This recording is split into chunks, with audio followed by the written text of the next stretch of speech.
தங்களோட 25 வயசுல வாழ்க்கையில பல சாதனைகளை புரியணும்னு நம்பிக்கையோடு வாழ்க்கைய லீட் பண்ணக்கூடிய ஒரு 100 தனி மனுஷங்களை கற்பனை பண்ணிக்கங்க.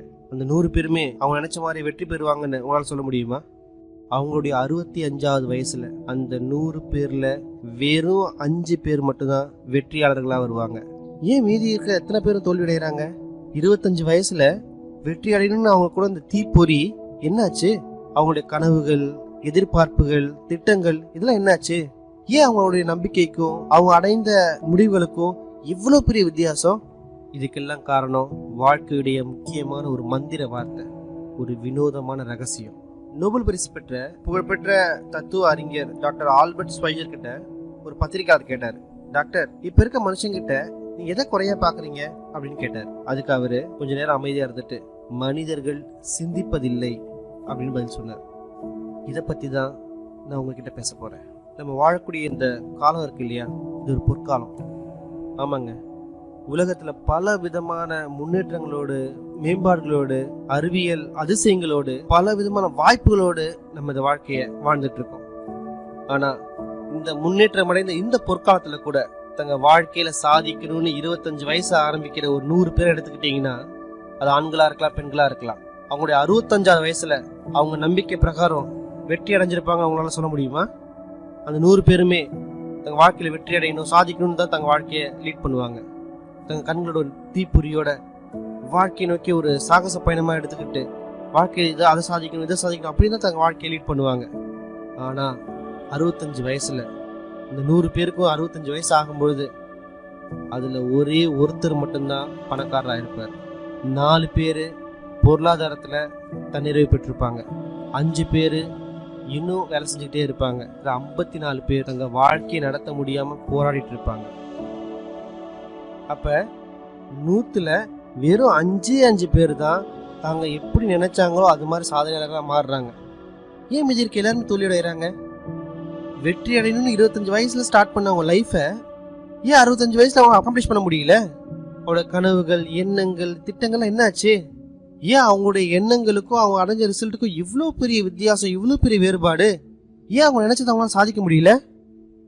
இந்த கொஸ்டின்ஸ்க்குலாம் நமக்கு ஆன்சர் தெரியணும்னா முதல்ல வெற்றினா என்னன்னு நமக்கு தெரியணும். வெற்றியை டிஃபைன் பண்ணணும், அதுக்கு ஒரு வரையறை கொடுக்கணும்.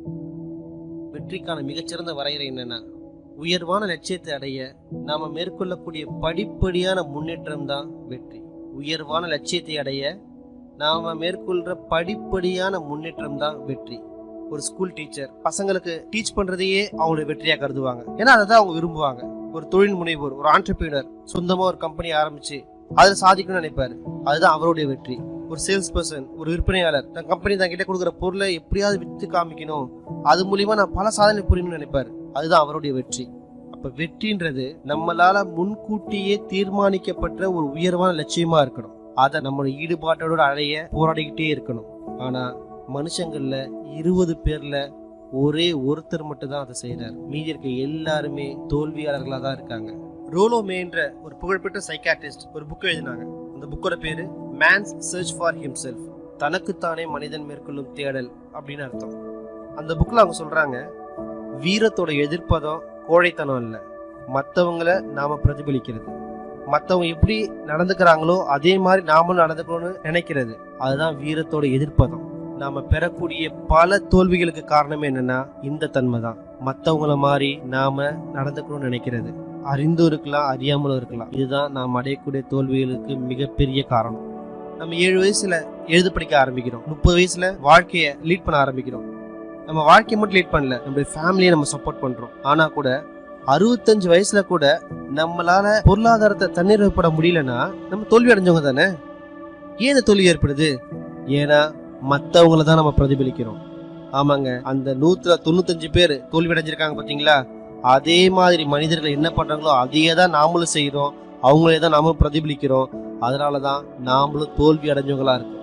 கஷ்டப்பட்டு நேர்மையா உழைக்கிற ஒரு மனுஷன் வாழ்க்கையில எந்த ஒரு சாதனையும் படைக்காம இருக்கிறதையும், எந்த ஒரு கஷ்டமே படாம வாழ்க்கையில எல்லாம் கிடைக்கிற இன்னொரு மனுஷனையும் பார்த்து நீங்க ஆச்சரியப்பட்டிருக்கீங்களா? 2வது சொன்ன பாத்தீங்களா, இந்த கஷ்டமே இல்லாத மனுஷன் அவனுக்கு தொடுறது எல்லாமே தங்கமா மாறும். சொல்லுவாங்களே தொட்டதெல்லாம் தொடங்குதுன்னு. அவன் கை வைக்கிற எல்லாமே வெற்றியா இருக்கும். அவனுக்கு வெற்றி மேல வெற்றி குஞ்சுக்கிட்டே இருக்கும். ஆனா அதே இன்னொரு பக்கம் ஒருத்தர் எவ்வளவுதான் கஷ்டப்பட்டு உழைச்சாலும் அவருக்கு தோல்வி மேல தோல்வி தான் வந்துகிட்டே இருக்கும். இதை பார்த்து நீங்க ஆச்சரியப்பட்டிருக்கீங்களா? இந்த 2 பேருக்கு இருக்க வித்தியாசம் என்னன்னா, அவர்களுடைய குறிக்கோள், லட்சியம், அதுதான் அவங்க 2 பேரையும் வேறுபடுத்தி காட்டுது. வாழ்க்கையில வெற்றி பெற எல்லாருமே தங்களோட குறிக்கோள் எதுன்னு தெரிஞ்சுக்கிட்டு அதை நோக்கி தான் போயிட்டே இருப்பாங்க. ஆனா இன்னொரு பக்கம் அந்த தோல்வியடைறாங்க பாத்தீங்களா, அவங்களுடைய வாழ்க்கையில குறிக்கோள் இல்லாத காரணத்தினால அவங்க வாழ்க்கை முழுக்கவே இந்த சூழ்நிலைகள் கட்டி போட்டே இருக்கும். இந்த சூழ்நிலை கைதியா இருப்பாங்க. மற்றவங்க அவங்க மேல ஆதிக்கம் செலுத்துவாங்க. அவங்களால அதுல இருந்து மீளவே முடியாது. அது காரணம் அவங்களுக்கு குறிக்கோள்னு ஒண்ணு இல்லவே இல்லை. எடுத்துக்காட்டா, ஒரு பயணம் திட்டமிடப்பட்ட தீர்மானிக்கப்பட்ட ஒரு கப்பலை எடுத்துக்கோங்க. அந்த கப்பல்ல கேப்டன் இருப்பாரு, அவருக்கு ஹெல்ப் பண்ண க்ரீவ் இருப்பாங்க, எல்லாரும் இருப்பாங்க. அவங்க எல்லாருக்கும் எந்த திசையை நோக்கி போறோம், எந்த இடத்த நோக்கி போறோம், எந்த டெஸ்டினேஷன் நோக்கி போறோம்னு அவங்களுக்கு தெரியும். ஏன்னா அவங்களுக்கு எல்லாருக்கும் ஒரு கோல் இருக்கு, எந்த இடத்த நோக்கி போறோம்னு. 10,000த்துல 9,999 தடவை கண்டிப்பா அந்த கப்பல் அந்த டெஸ்டினேஷனை, அந்த இலக்கை அடையும். ஏன்னா அதுக்கு இலக்குன்னு ஒண்ணு இருக்கு. இதுவே இன்னொரு கப்பல் எடுத்துக்காங்க, அதுவும் ஃபர்ஸ்ட் கப்பல் மாதிரி தான். ஆனா அதுல எந்த ஒரு திட்டமிடலும் இல்லை. அதுல கேப்டன் கிடையாது, க்ரீவ் கிடையாது, எதுவுமே கிடையாது. அதுக்கு எந்த ஒரு இலக்குமே கிடையாது, எந்த ஒரு கோலுமே கிடையாது. அப்படி எந்த ஒரு இலக்குமே இல்லாத ஒரு கப்பலை நீங்க ஸ்டார்ட் பண்ணீங்கன்னா உங்களுக்கே தெரியும், அந்த கப்பல் அந்த துறைமுகத்திலிருந்து போகும்போது எந்த ஒரு இடத்துலயும் மூழ்கி போயிடலாம். ஒரு இலக்கு அதை அடையவே அடையாது. ஏன்னா அது இலக்குன்னு ஒண்ணு கிடையவே கிடையாது. அது எந்த ஒரு இடத்துக்கும் போக முடியாது. ஏன்னா அதுக்கு எந்த ஒரு இலக்கும் கிடையாது, எந்த ஒரு வழிகாட்டுதலும் கிடையாது. அதே மாதிரிதான் நம்ம மனித குலமும். இங்க பலமானவங்க வெற்றி அடைகிறத யாரும் தடுக்கிறது கிடையாது. ஆனா பலவீனமானவங்க தோல்வி அடைகிறத தடுத்து காப்பாத்திட்டு இருக்கோம்.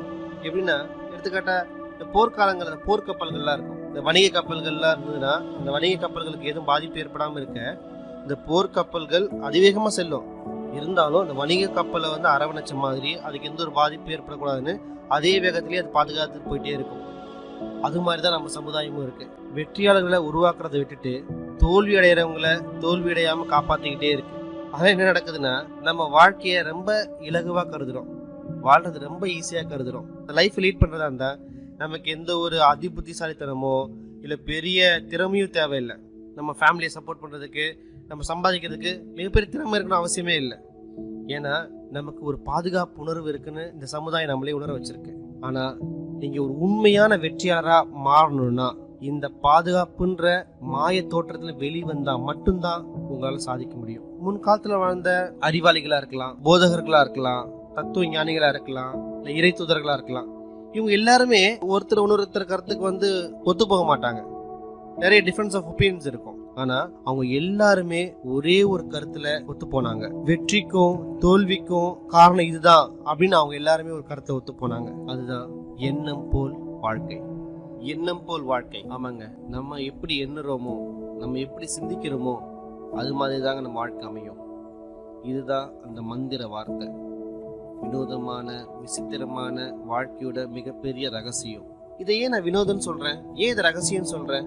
உண்மையில பாத்தீங்கன்னா இது ரகசியமே இல்லை. நமக்கு முன்வாழ்ந்த பல அறிஞர்களும் அறிவாளிகளும் இதை பத்தி எல்லாருக்கும் சொன்னாங்க.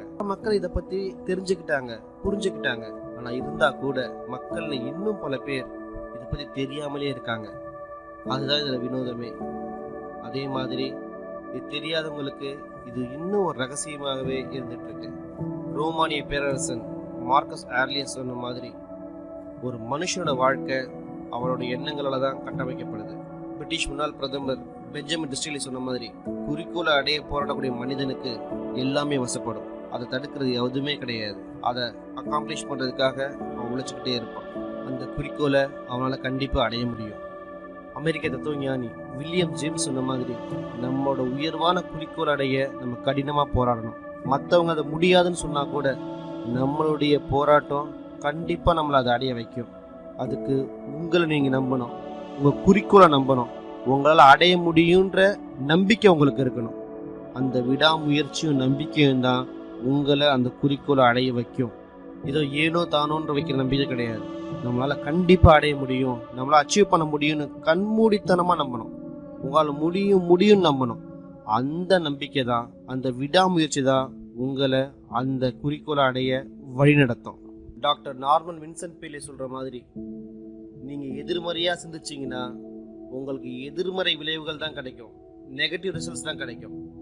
ஆனா நீங்க பாசிட்டிவா நேர்மறையா சிந்திச்சீங்கன்னா உங்களால பல நேர்மறையான ரிசல்ட்ஸ் அச்சீவ் பண்ண முடியும். ஜார்ஜ் பெர்னார்ட் ஷா சொல்லுவாரு, மனுஷங்க எல்லாமே அவங்களோட சூழ்நிலைகளை தான் குற்றம் கூறிட்டே இருக்காங்க. ஆனா நான் சூழ்நிலைகளை நம்புறவன் கிடையாது.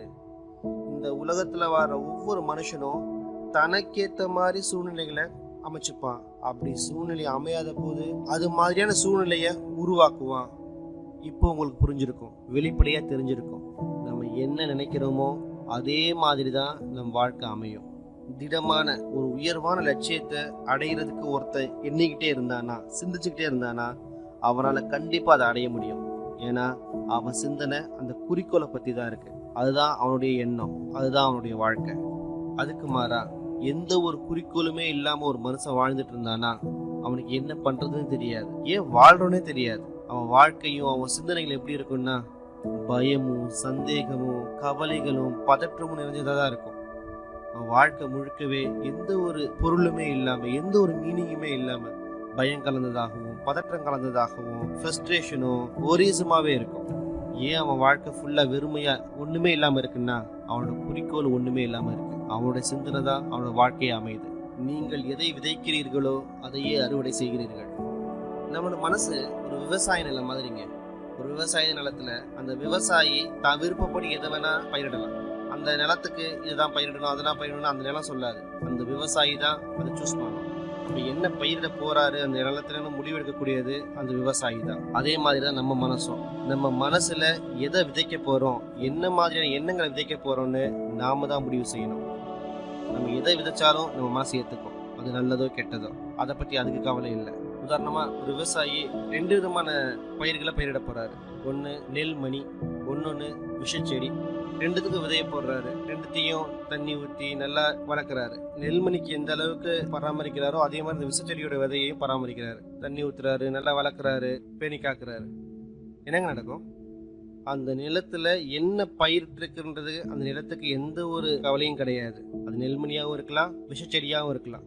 நெல்மணி எந்த அளவுக்கு விளைச்சலை கொடுக்குதோ அதே மாதிரியான விளைச்சலை அந்த விஷச்செடியும் கொடுக்கும். ஏன்னா அந்த நிலம் இதையும் அதையும் பிரிச்சு பார்க்காது. அப்ப 2 செடியுமே நல்லா வளர்ந்துருக்கும். ஒன்று நெல்மணி நெற்கதிரா வளர்ந்துருக்கும், ஒன்னொன்று விஷச்செடியா வளர்ந்துருக்கும். நீங்க எதை விதைக்கிறீங்களோ அதை தான் அறுவடை செய்வீங்க. வினை விதைத்தவன் வினை அறுப்பான், திணை விதைத்தவன் திணை அறுப்பான்.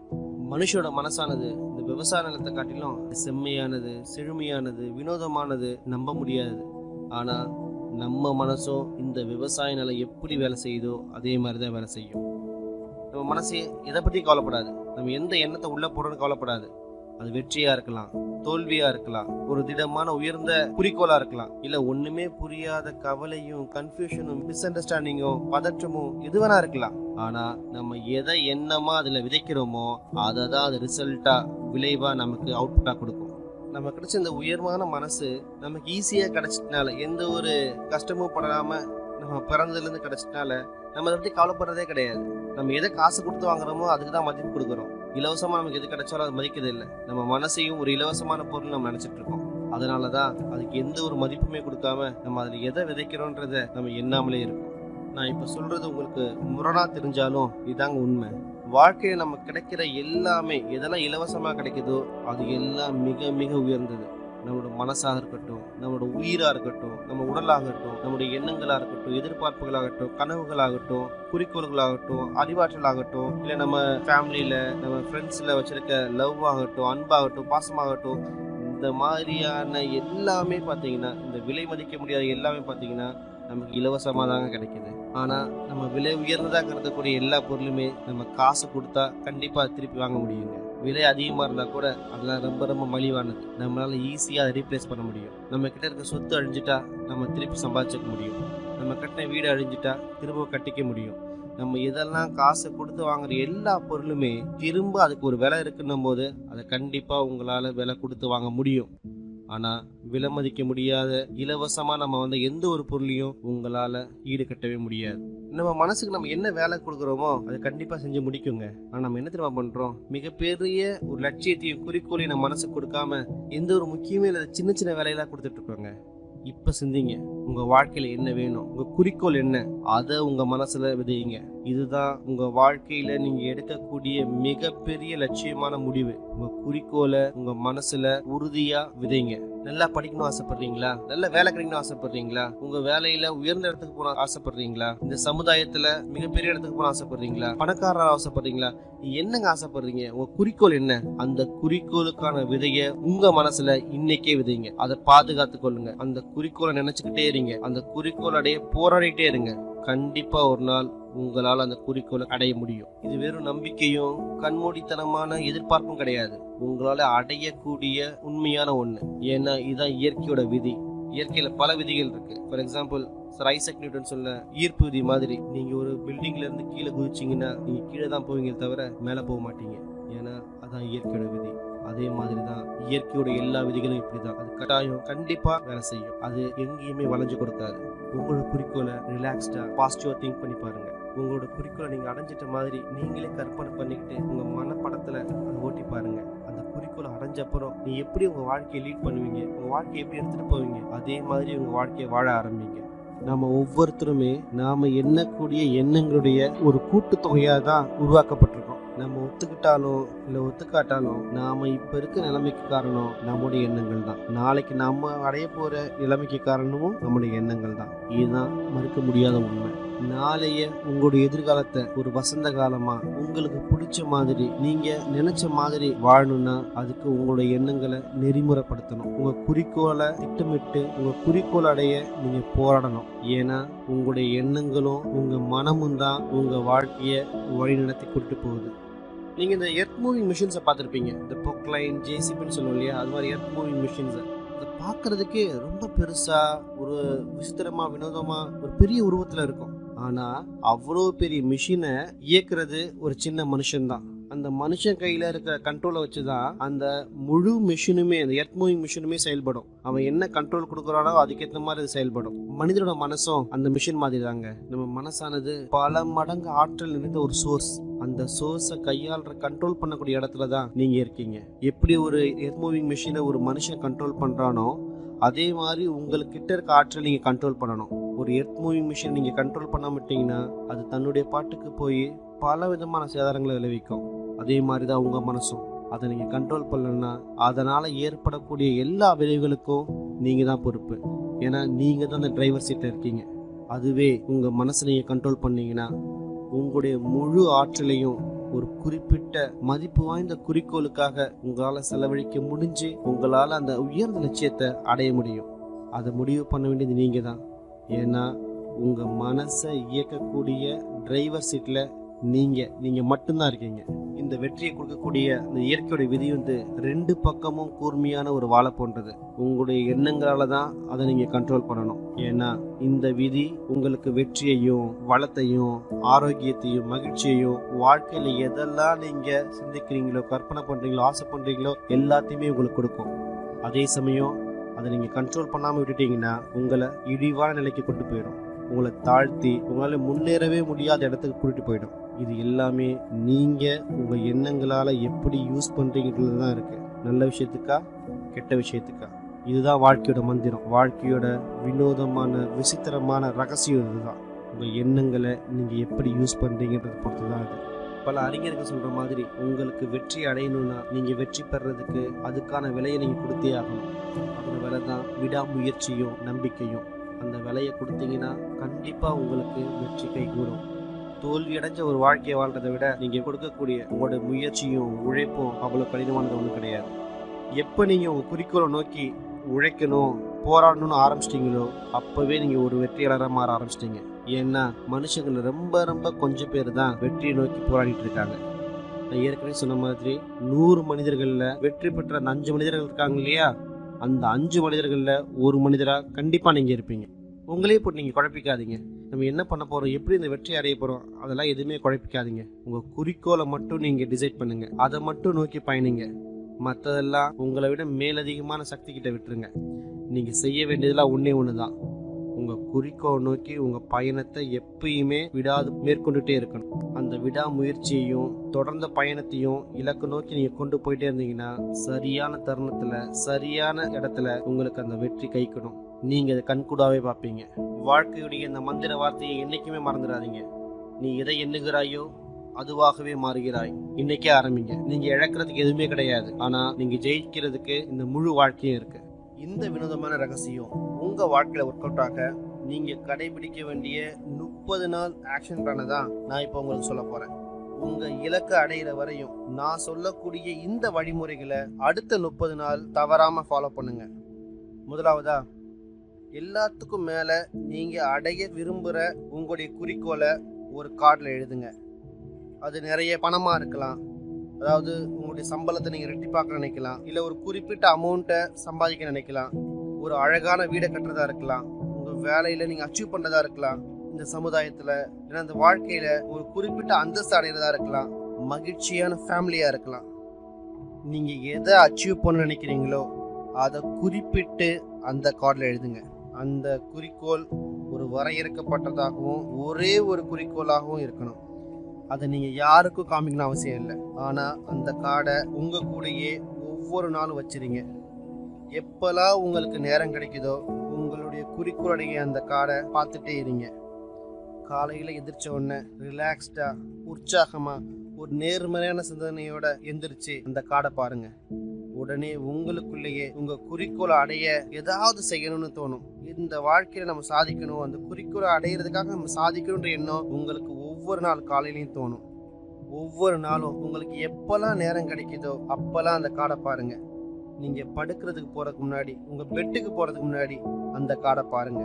அந்த கார்டை ஒவ்வொரு தடவை பார்க்கும் பொழுதும் உங்களுடைய குறிக்கோளை, உங்களுடைய இலக்கை உங்களால் அடைய முடியும்னு நம்புங்க. ஏன்னா எப்பெல்லாம் அந்த குறிக்கோளை பார்க்குறீங்களோ அப்பெல்லாம் உங்களுக்கே அந்த நம்பிக்கை ஏற்படும். உங்களால் உங்களுடைய இலக்கை அடைய முடியுன்ற நம்பிக்கை உங்களுக்கு ஏற்படும். எப்போ உங்கள் குறிக்கோளை நீங்கள் பார்க்குறீங்களோ அப்பத்துலேருந்து அந்த குறிக்கோள் உங்களுடையது, நம்முடையது, நம்மளால் அச்சீவ் பண்ண முடியும் எண்ணம் உங்களுக்கு ஏற்படணும். ஏன்னா எப்போ உங்கள் குறிக்கோள் அந்த கார்டில் எழுத ஆரம்பிச்சிங்களோ அப்பத்துலேருந்தே அந்த குறிக்கோள் உங்களுடையது, உங்களால் கண்டிப்பாக அடையக்கூடிய ஒன்று அது. ரெண்டாவது, பயப்படுறது நிறுத்துங்க. ஏன்னா எப்பெல்லாம் நீங்கள் பயப்படுறீங்களோ, எப்பெல்லாம் உங்கள் மனசில் இந்த நெகட்டிவ் தாட்ஸ் வருதோ அப்பெல்லாம் பாசிட்டிவாக திங்க் பண்ணி உங்கள் உயர்ந்த குறிக்கோளை மட்டும் மனசில் நினச்சி அந்த நெகட்டிவ் தாட்ஸையும் பயத்தையும் ஓட விரட்டுங்க. இந்த பயிற்சி போது பல சமயங்களில் நம்ம இதை விட்டு போயிடலாம், நமக்கு இதெல்லாம் சாத்தியமாகாதுன்னு உங்கள் மனசில் என்ன தோணும். ஏன்னா மனுஷங்களுக்கு நேர்மறையாக சிந்திக்கிறத விட எதிர்மறையாக சிந்திக்கிறது ரொம்ப இலகுவானது. அதனால தான் 100 பேரில் 5 பேர் மட்டும் வெற்றியாளராக இருக்காங்க. நீங்களும் அந்த 5 பேரில் ஒரு வெற்றியாளராக இருக்கணும்னா உங்கள் பயத்தையும் எதிர்மறையானதையும் தூக்கி எறிங்க. டொரோத்தியா பிராண்டே சொல்கிற மாதிரி உங்களால் தோல்வி அடையவே முடியாத அளவுக்கு உங்கள் வெற்றியை நோக்கி செயல்படுங்க. உங்கள் குறிக்கோள் எது வேணா இருக்கலாம். ஒவ்வொரு நாளும் உங்கள் இலக்கையும் குறிக்கோள் நீங்கள் பார்த்துக்கிட்டும் அதுக்கேற்ற மாதிரி நீங்கள் ஒர்க் பண்ணிகிட்டே இருக்கும் பொழுது நிச்சயமாக கூடிய சீக்கிரத்தில் நீங்களே உங்கள் வாழ்க்கையை பார்த்து ஆச்சரியப்படுவீங்க. மூணாவது, நீங்கள் அடையக்கூடிய வெற்றின்றது உங்களுடைய உழைப்புடைய தரத்தையும் அளவையும் பொறுத்து தான் மதிப்பீடு செய்யப்படும். மனுஷங்க பல பேர் சொல்லுவாங்க, உங்கள் ஆசை என்னங்கன்னு கேட்டால் நான் பணம் பண்ணணும்னு சொல்லுவாங்க. இந்த பணம் அச்சடிக்கிறாங்க இல்லையா, அங்கே வேலை பார்க்குறவங்களால தான் பணம் பண்ண முடியும். ஆனால் மீதி எல்லாராலையும் பணத்தை சம்பாதிக்க தான் முடியும். இது தெரியாத நம்ம மக்கள் தான் நம்ம எதுக்காக வாழ்ந்துட்டு இருக்கோன்னே தெரியாம வாழ்க்கையில தோல்விகள் மேல தோல்வி அடைஞ்சு எல்லாமே இலவசமா கிடைக்கும்னு நினைக்கிறாங்க. வெற்றின்றது பணம் பண்றது கிடையாதுங்க. நீங்க அடையக்கூடிய வெற்றியோட வெளிப்பாடு என்னவா இருக்கணும்னா நீங்க சம்பாதிக்கக்கூடிய பணமா இருக்கும். ஏன்னா நாம அடையக்கூடிய வெற்றின்றது நாம போடக்கூடிய உழைப்புக்கு டைரக்ட்லி ப்ரொபோர்ஷனலா இருக்கும், நேர் விகிதத்துல இருக்கும். ஆனா நம்ம மக்கள் எல்லாருமே இந்த விதியை பின்னோக்கி தான் பின்பற்றிட்டு இருக்காங்க. இது எப்படி இருக்குன்னா, உதாரணமா ஒரு மனுஷன் ஒரு அடுப்பு முன்னாடி நின்றுட்டு எனக்கு வெப்பத்தை கொடு, அப்பதான் நான் உனக்கு நான் விறக தருவேன் அப்படின்னு சொல்ற மாதிரி இருக்கு. நம்மள பல ஆண்களும் பெண்களும் இதே மாதிரி மனநிலையோட தான் இருக்கும். நம்ம மட்டும் இல்லைங்க, உலகத்தில் இருக்க பல லட்சக்கணக்கான பேர் இது மாதிரி பின்னோக்கிய சிந்தனையில தான் சிந்திச்சுட்டு இருக்கோம். ஏன்னா உண்மை என்னன்னா, உங்களுக்கு வெப்பம் கிடைக்கணும்னா அதுக்கான மண்ணெண்ணெய அந்த அடுப்புல நீங்க ஊற்றி இருக்கணும். அப்பதான் உங்களுக்கு அந்த வெப்பம் கிடைக்கும். அது மாதிரி தான் உங்களுக்கு வெற்றி அடையணும்னா, உங்க குறிக்கோளை அடையணும்னா, உங்க இலக்கை அடையணும்னா அதுக்கான உழைப்பை நீங்க போடணும். பணத்தை பத்தி மட்டுமே நினைச்சிட்டு இருக்காதீங்க. உங்க வெற்றியை நோக்கிய உழைப்பு, அதுக்கான கட்டமைப்பு, அதுக்கான வேலை, அதுக்கான கனவு, இது எல்லாத்தையும் சேர்த்து ஒரு புதிய பாதையை உருவாக்குங்க. அப்படி நீங்க செஞ்சீங்கன்னா அந்த பாதை உங்களுக்கு அளவு கடந்த செழிப்பையும் வளத்தையும் உங்க வாழ்க்கையில கொண்டு வரும். நான் சொன்ன இந்த ஆக்ஷன் பிளானை உங்களோட குறிக்கோள் என்னன்னு தெரியாம ஆரம்பிக்காதீங்க. இதுல நிலையா இல்லாம ஆரம்பிக்காதீங்க. அதை ஆரம்பிச்சு அந்த 30 நாளுக்குள்ள நீங்க உங்களால ஃபாலோ பண்ண முடியாம தோல்வி அடைஞ்சிட்டீங்கன்னா திரும்பவும் அடுத்த 30 நாள் இந்த ஆக்ஷன் பிளானை பயிற்சி பண்ணுங்க. ஏன்னா இந்த 30 நாள்ல உங்களுக்கு மனசுல எதிர்மறை எண்ணங்கள் வரும். அந்த எதிர்மறை எண்ணங்களால நீங்க ஃபெயில் ஆனாலும் திரும்பவும் 30 நாள் இதை ஃபாலோ பண்ணுங்க. இதை நீங்க ஃபாலோ பண்ண உங்களுக்குள்ளேயே அது ஒரு ஹேபிட்டா, ஒரு பழக்கமா உள்ளுக்குள்ள வந்து உங்களையே அறியாம உங்களால அந்த வெற்றியை அடைய முடியும், நம்மளால எல்லாத்தையும் சாதிக்க முடியும்ன்ற எண்ணத்தை உங்களுக்குள்ளேயே அது விதைக்கும். எல்லாத்துக்கும் மேல கவலைப்படாதீங்க. கவலை உங்களுக்கு பயத்தை உருவாக்கும். அந்த பயம் உங்களை கொஞ்சம் கொஞ்சமா சிதறடிக்கும். உங்களுக்கு எப்ப கவலை ஏற்படும்னா, நம்ம இப்படி இதை அச்சீவ் பண்ண போகிறோம் அப்படின்ற எண்ணம் உங்களுக்கு வரும்பொழுதே உங்களுக்கு அந்த கவலை ஏற்படும். நீங்கள் செய்ய வேண்டியதெல்லாம் ஒன்று தாங்க. உங்கள் குறிக்கோளை கட்டியமாக பற்றி பிடிச்சிக்கங்க. மற்றதெல்லாம் ஆட்டோமேட்டிக்காக தானாக நடக்கும். இந்த 30 நாள் பயிற்சியை எடுத்துக்கோங்க. அது செய்யுங்க, திரும்ப செய்யுங்க, திரும்ப திரும்ப செய்யுங்க. இதை நீங்கள் ஒவ்வொரு தடவை செய்யும் பொழுதும் அந்த குறிக்கோள் உங்கள் மனசில் ஆழமாக பதிஞ்சு அது உங்கள் வாழ்க்கையோட ஒரு அங்கமாக மாறும். உங்கள் வாழ்க்கையை வேறொரு லெவலுக்கு எடுத்துகிட்டு போகும். நீங்க இந்த குறிக்கோளோட வாழும்போது உங்க வாழ்க்கையோட எல்லை கதவுகள் எல்லாமே திறந்து வளங்களும் செழிப்பும் செல்வமும் உங்களை தேடி, உங்க வாழ்க்கையை தேடி ஓடி வரும். உங்க கற்பனைக்கு எட்டாத அளவுக்கு உங்க வாழ்க்கை போயிட்டு இருக்கத உங்களால உணர முடியும். பணமும் செல்வமும் கண்டிப்பா நிறையவே கிடைக்கும். ஆனா அதுக்கெல்லாம் மேல மன அமைதி. ஆமாங்க, இந்த உலகத்துல ரிலாக்ஸ்டா உற்சாகமா வாழ்க்கையை மகிழ்ச்சியா வாழ்ந்துட்டு இருக்கக்கூடிய சிறுபான்மையினர்ல அந்த மைனாரிட்டியில ஒரு ஆளா நீங்களும் இருப்பீங்க. இன்னைக்கே ஆரம்பிங்க. உங்க வாழ்க்கையில நீங்க இழக்கிறதுக்கு ஒண்ணுமே கிடையாது. ஆனா நீங்க அச்சீவ் பண்ண உங்க முழு வாழ்க்கையுமே இருக்கு.